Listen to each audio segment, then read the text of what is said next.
¿Cómo ve usted la campaña? Aquí se está jugando un Ecuador próspero o llegar a lo que es Venezuela o aún peor.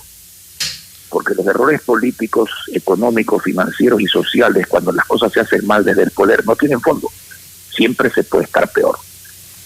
Y si usted quiere saber qué pasa en Venezuela, yo creo que todo el mundo lo sabe, pero si alguien quiere indagarlo más a fondo, tiene que ir a las calles de Quito, Guayaquil, de Machala, de Tulcán, de cualquier ciudad del país, y preguntarle a los cientos de miles de venezolanos que están en las esquinas con sus hijitos, con su esposa, tratando de sobrevivir porque están aquí.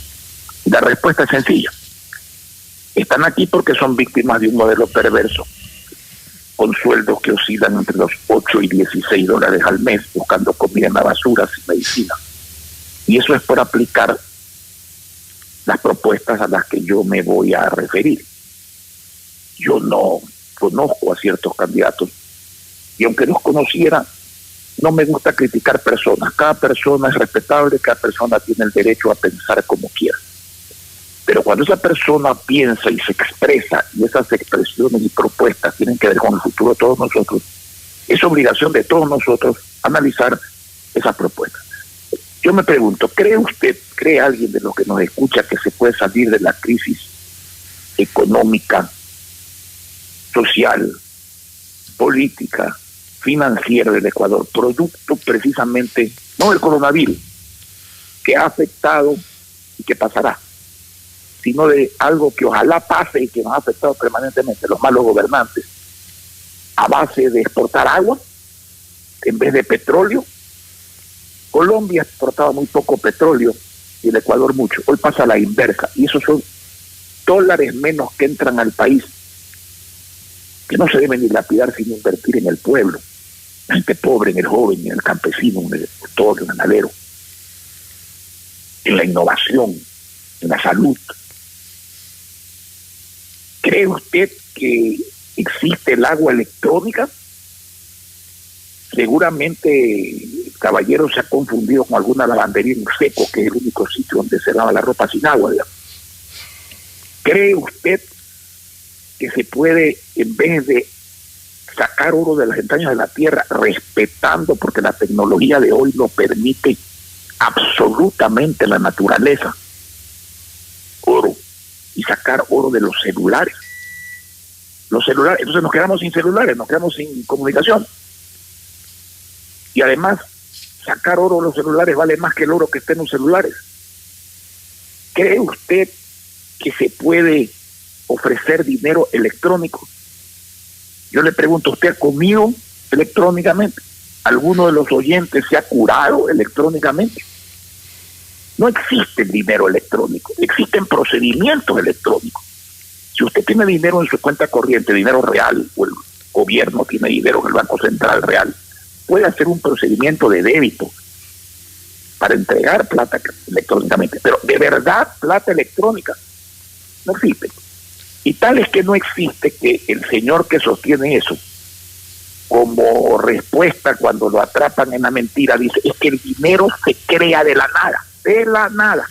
Yo no lo digo, lo dijo él. Si el dinero se creara de la nada, entonces no habría pobreza, pues, porque los países crearían dinero que sirva, no papeles que no sirven ni para papel higiénico. Las corporaciones crean dinero, el pueblo crea dinero y todo el mundo sería rico.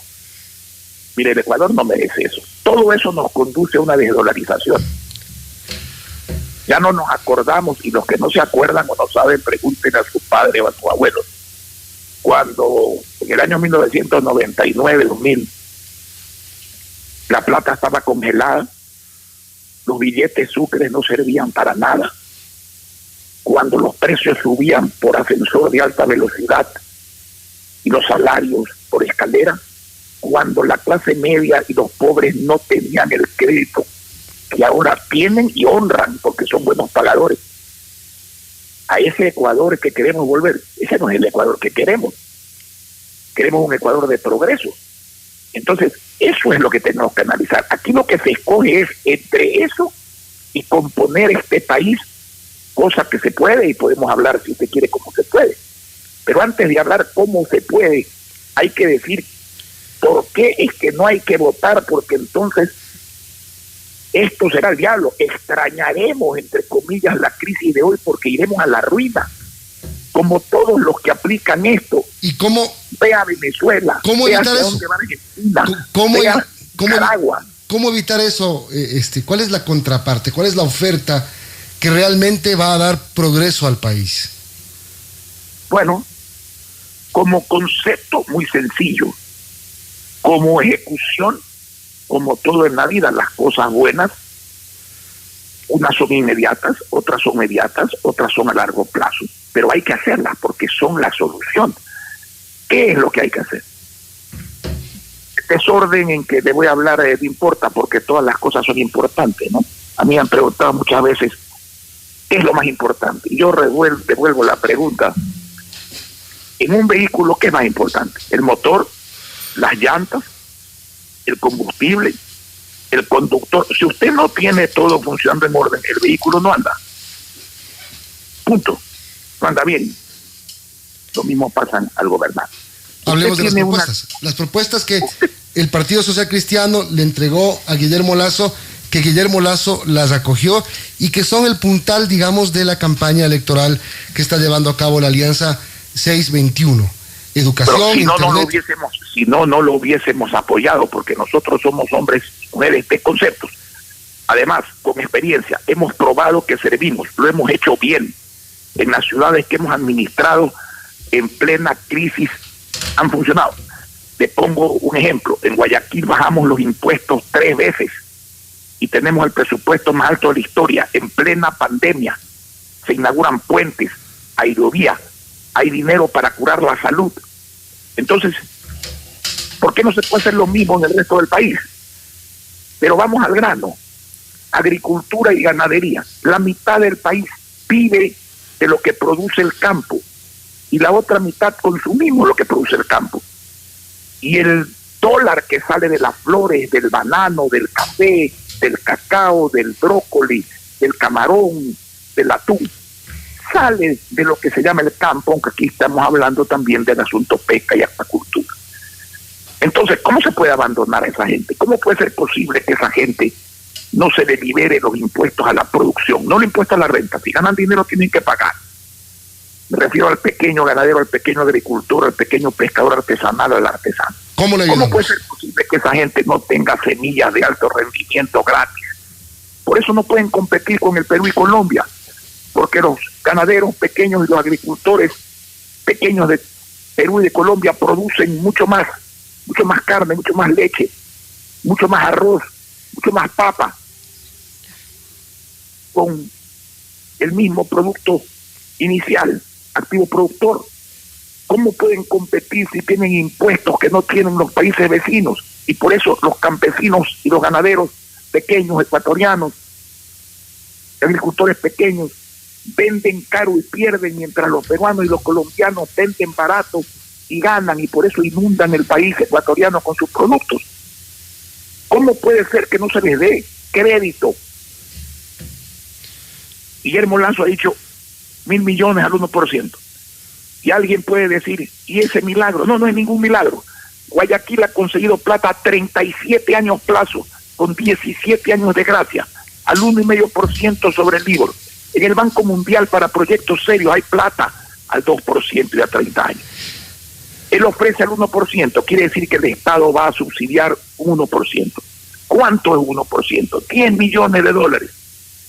Un motor del avión presidencial para salvar el agro, para generar lo que era el Ecuador antes de que se mirara el petróleo y se abandonara la mirada al agro para dilapidar el petróleo. Entonces hay que mirar al agro, punto número 1.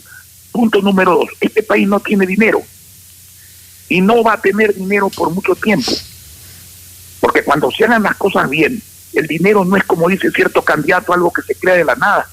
El dinero es sembrar, cuidar, cosechar, esforzarse, arriesgar, invertir, construir, vender, cobrar, y de ahí sale el crecimiento económico. Entonces hay que hacer alianzas público-privadas.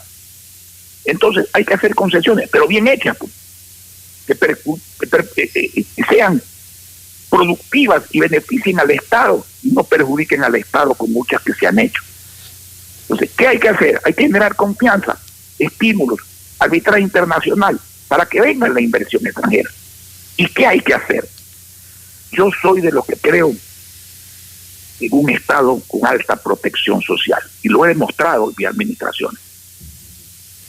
Porque si usted tiene el dinero suficiente, entonces usted puede ofrecer, y nosotros lo hemos hecho, y por eso lo volvemos a hacer, porque hemos cumplido. Por ejemplo, 400.000 computadoras para los 400.000 hogares, 1.600.000 personas más pobres de la República del Ecuador.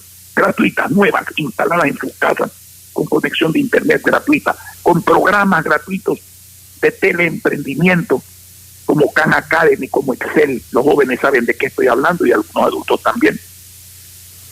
Con idioma inglés, con el programa Duolingo, con programas de telesalud, con programas de teletrabajo, que es una de las pocas herencias positivas que ha dejado el coronavirus. Ojalá esa modalidad continúe, para que el joven ecuatoriano, si la universidad no llega a él, si el empleo no llega a él, pueda usar su inteligencia y su conocimiento para rebasar su ciudad, su provincia y saberse el país.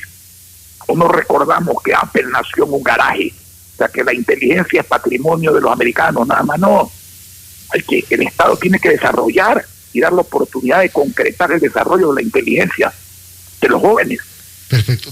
400.000 computadoras de internet gratuita, sin cable, en todas las ciudades del país. Guayaquil ya tiene 8.000 puntos. Ya Guayaquil no tienen que ponerle más internet, pero tienen que ponerle internet al país para conectarnos con el mundo. Ese es el conocimiento y la riqueza del siglo XXI. Perfecto. En salud, ¿cuál es el plan en salud? En salud. Bueno, primero que exista salud, porque la crisis nos ha demostrado. Yo le pregunto, ¿los hospitales funcionan bien? ¿Hay camas suficientes? ¿Hay equipos suficientes? ¿Los equipos suficientes están en buen estado? ¿Hay suficiente medicina? No, lo único que hay es suficiente elemento humano que se está jugando la vida y merecen mi reconocimiento y el del pueblo ecuatoriano por sus compatriotas. ¿Qué ha hecho el Estado en el Ministerio de Salud? Como no sabía qué hacer con el Ministerio de Salud, le endosó el Seguro Social Campesino y le endosó gente al seguro normal.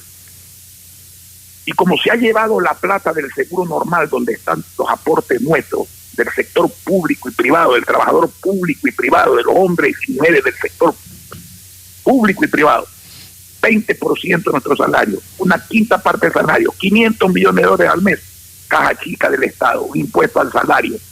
¿Dónde están la atención a la salud verdadera, seria? ¿Dónde están los préstamos hipotecarios para dinamizar la construcción y dar de techo digno a la gente pobre? Aquí hemos hecho 40.000 viviendas sin recurrir al Estado. ¿Dónde está la pensión jubilar digna? ¿Dónde está ese dinero invertido en el crecimiento económico del Ecuador para generar movimiento económico, crecimiento y empleo y rentas para el Estado, bajando los impuestos como se hace en los países que progresan? Entonces, eso es lo que hay que hacer en el Ecuador. ¿Sabe cuánto vale todo este programa que llamamos Teleprosperidad Familiar Gratuita? ¿Cuánto? Vale 150 millones de dólares al año. La 200ava parte, un 200avo del presupuesto general del Estado. O sea, no es cuestión de plata, es cuestión que se les devuelva eso. No es cuestión de plata, es cuestión de voluntad. No, es cuestión de voluntad y de plata, porque sin plata usted no puede hacer las cosas. Pero sin voluntad, aunque haya. Desaparecer la plata porque son pésimos administradores, aunque tengan buenas intenciones, porque de buenas intenciones está lleno el camino al infierno, no van a resolver los problemas. Entonces se llenan la boca diciendo: yo dormí anoche en el barrio tal con los pobres. Si los pobres no quieren que usted duerma en su cama porque tienen demasiada gente en un cuarto ya. Los pobres lo que quieren es tener casa. Dicen: yo lloro con los pobres. No, los pobres no quieren llorar, quieren dejar de llorar.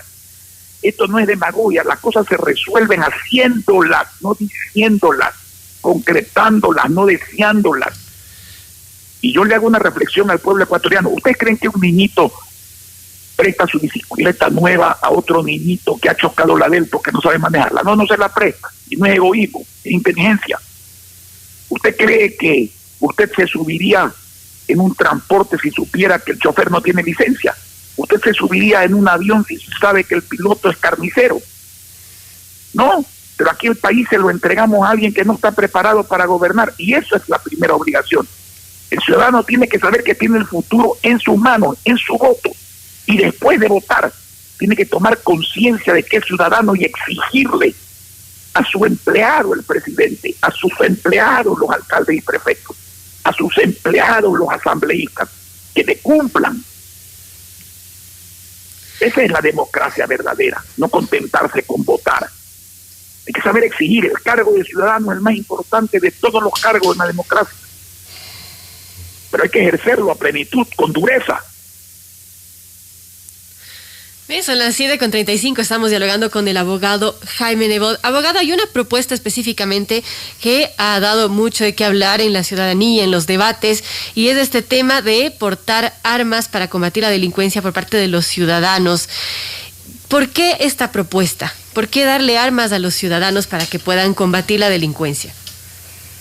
A ver, vamos despacio. Primero, la tenencia y porte de armas está en la ley. Está en la ley. La tenencia y porte de armas no es masiva, nunca ha sido masiva, porque usted tiene que tener exámenes psicológicos, entrenamiento, una serie de requisitos, limitaciones, etcétera. Pero es altamente disuasiva, porque hoy día cuando el delincuente, y cuantifiquemos la delincuencia, cuando la ley que no ha variado se cumplía, y ahora que la ley sigue siendo la misma pero que traban su cumplimiento, veamos cuántos números de asesinatos, de robos, de violaciones y de secuestros hay. Es disuasivo. El ladrón, el asesino, el violador sabía que podía encontrar respuesta. Hoy sabe que ellos están armados, nadie les pide permiso, nadie les pide que tengan o que porten armas, y ellos están libres y el ciudadano correcto tras las rejas desarmado. Ahora, esa no es la única forma de combatir la delincuencia, porque usted tiene que respaldar a la Policía Nacional. ¿Qué saca la Policía Nacional? Capturando reos y entregándolos a una justicia donde los reos, asesinos, violadores, secuestradores, asaltantes, entran y salen como de su casa. Acabo de leer un caso en El Oro, 57 veces con 57 liberaciones ha tenido un ciudadano. Y el promedio son 5, 10, 15, 20, 25. Una burla. Y además, un consejo de la judicatura que tiene que cumplir con su obligación de sancionar al fiscal Pillo y al juez Pillo. Hay mucha gente, yo nunca cometo el pecado generalizado. En la justicia hay muchos jueces honestos, hay muchos fiscales honestos, pero también hay de los otros. ¿Y qué hacen en el Consejo de la Judicatura? En vez de sancionar, señor, negocian con esa gente, no lo sancionan, lo solapan. También hay excepciones en el Consejo de la Judicatura, pero que en la aplicación de la justicia, en la defensa de la garantía de la vida y de los bienes de los ciudadanos, que también está en la Constitución. Los derechos humanos hay que respetarlos. Y perdonen, un delincuente tiene derechos humanos y tienen que ser respetados. Pero eso no quiere decir que los ciudadanos no tenemos derechos humanos, pues. Entonces, esa es la posición nuestra. No es cuestión de darle armas a los ciudadanos, no. Es cuestión de que hoy día los que sí tienen armas y los que no tienen permiso y los que sí tienen libertad son los asaltantes, pues, los secuestradores, los ladrones, los violadores. Y eso no puede ser. ¿Y cómo? Y la policía usa un arma de fuego dentro de la ley con proporcionalidad a la agresión en circunstancias legales y denunciado del policía. ¿Cómo darle más seguridad al país sin violar los derechos humanos y cómo tener una mejor justicia sin que el Ejecutivo tenga que meterle la mano a la justicia como ha pasado en los últimos años? Condición humana. No es problema de la forma de designar fiscales o de designar jueces. Mire, le voy a poner un ejemplo drástico.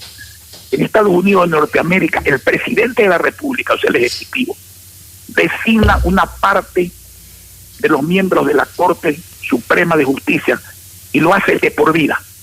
Lo que no ocurre en los Estados Unidos es que el señor presidente de los Estados Unidos, o no se ha sabido nunca, por lo menos, llame a su designado y le diga, haz esto, porque yo te nombré. Y si eso ha ocurrido, lo que no se ha sabido, y no ocurrió nunca, es que el juez que recibe esa llamada no le pide el teléfono, lo denuncie y acepte semejante propuesta deleznable. Condición humana. Eso es todo. Sanción al que violenta la condición humana que la ley exige en defensa de la justicia.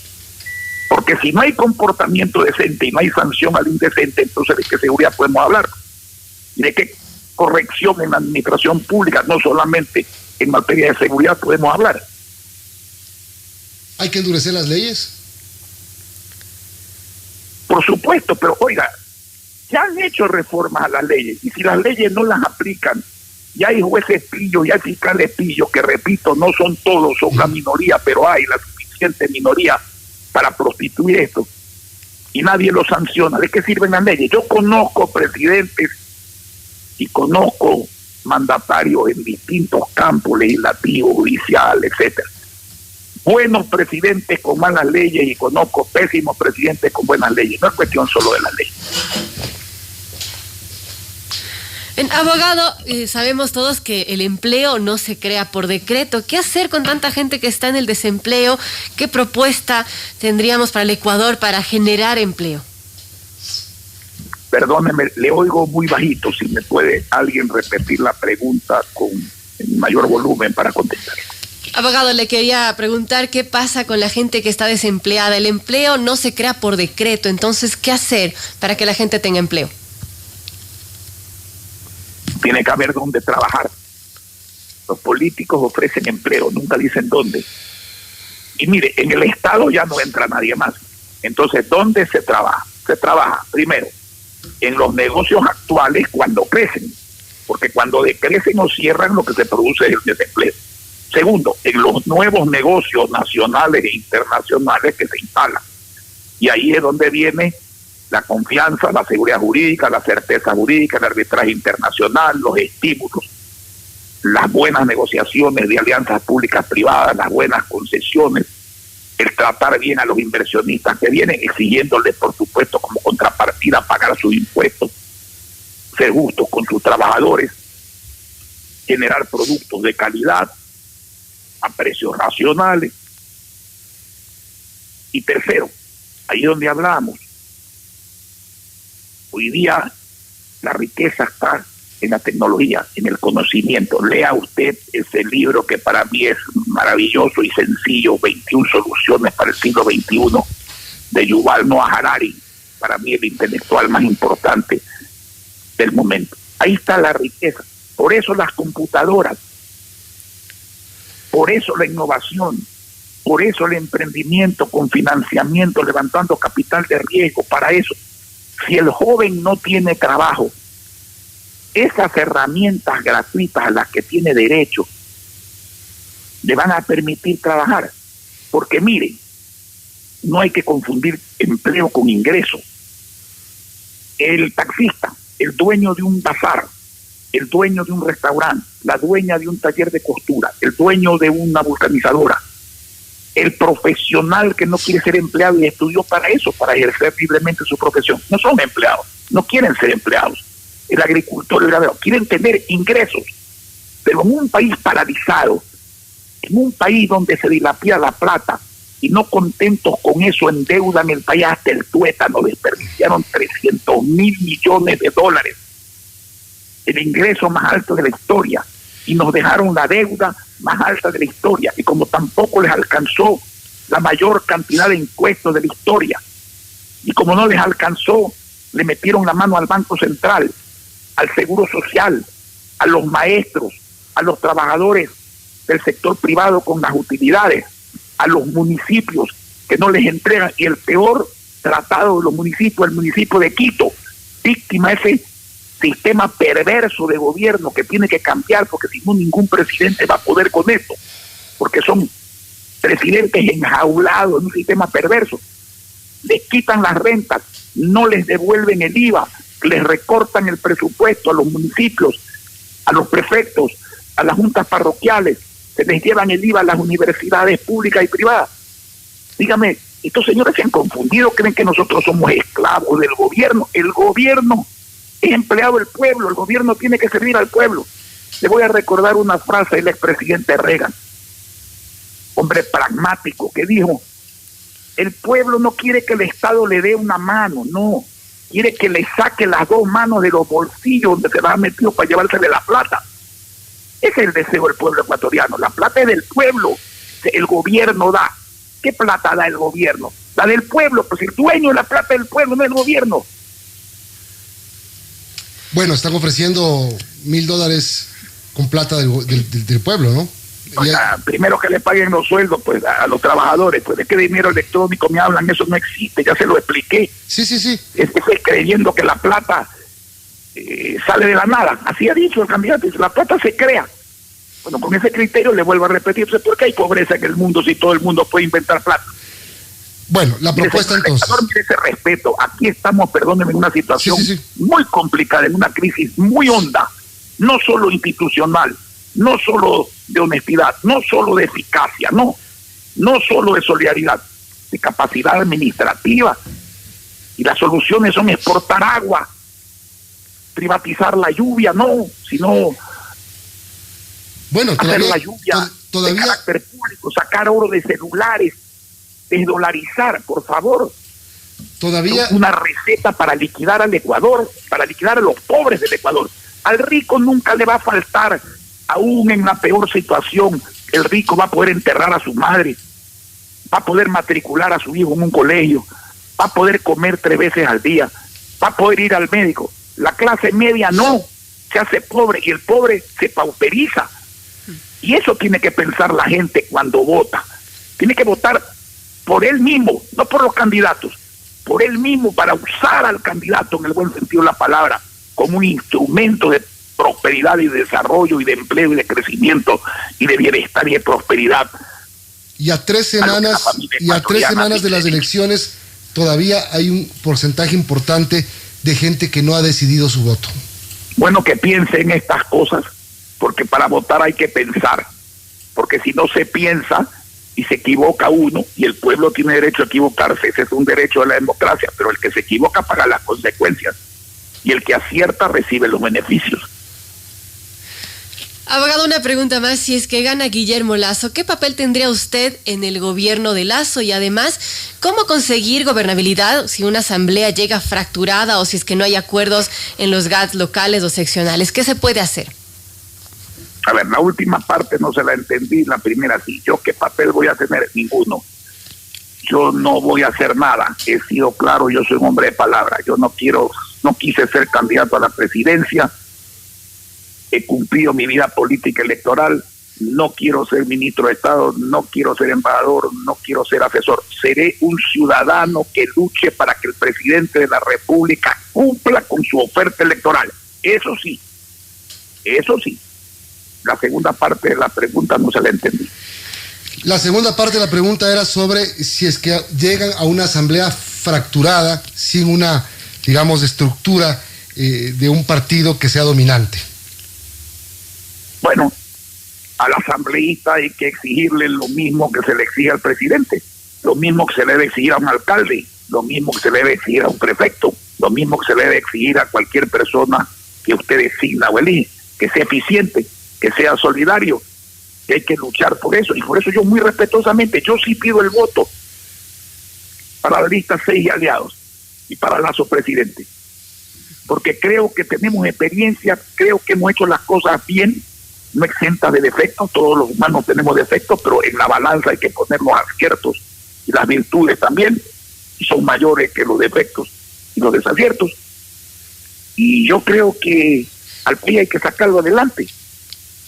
Y la asamblea tiene que responderle al pueblo, no se los manda allí para que no le vengan el sueldo, sino para que trabajen y que produzcan cosas. Igual que los embajadores, ¿no es cierto? Dígame, ¿para qué sirven los embajadores si ya no tenemos conflicto con el Perú? El embajador que no venda más de lo que cuesta debería ser cancelado, debería ser suprimido.